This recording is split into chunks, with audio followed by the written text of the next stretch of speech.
Avec près de 38 560 interventions en 2011, les sapeurs-pompiers volontaires et professionnels de Guadeloupe sont sur le qui-vive pour nous venir en aide. Ce matin, le ministre de l'Intérieur leur rendait hommage et procédait à la visite du chantier du nouveau centre de secours de Basse-Terre.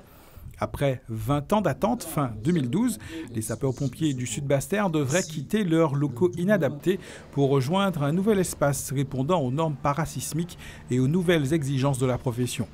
Un vaste processus de construction et de réhabilitation des casernes de Guadeloupe a été entrepris par le Conseil général avec l'aide de l'État. D'autres efforts sont faits pour faciliter le quotidien et améliorer les services fournis par nos soldats du feu, comme l'acquisition de 91 véhicules sur ces 5 dernières années.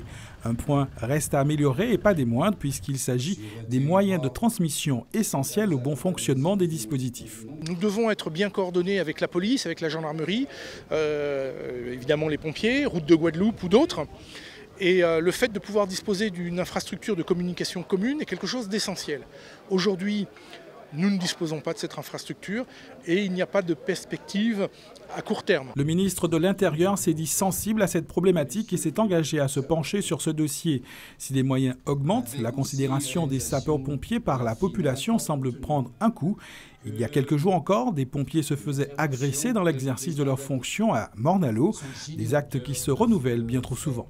C'est une chose qui arrive effectivement, malheureusement, et contre laquelle nous essayons de prendre des mesures en portant plainte systématiquement contre les agresseurs, en accompagnant nos agents dans les procédures judiciaires et en essayant de faire un maximum de prévention, en formant nos agents aux problématiques de violence urbaine. Notre sécurité coûte cher, des coûts qui augmentent du fait de notre insularité. Le SDIS doit donc jongler avec les budgets. Pour information, le centre de secours actuellement en construction coûterait plus de 9 millions d'euros. L'État interviendrait à hauteur de 3,5 millions. Il faut donc faire des sacrifices. Les pompiers devront donc attendre pour leur gymnase. Pendant ce temps, la masse de travail augmente. Les interventions du SDIS ont augmenté de 7% en 2011.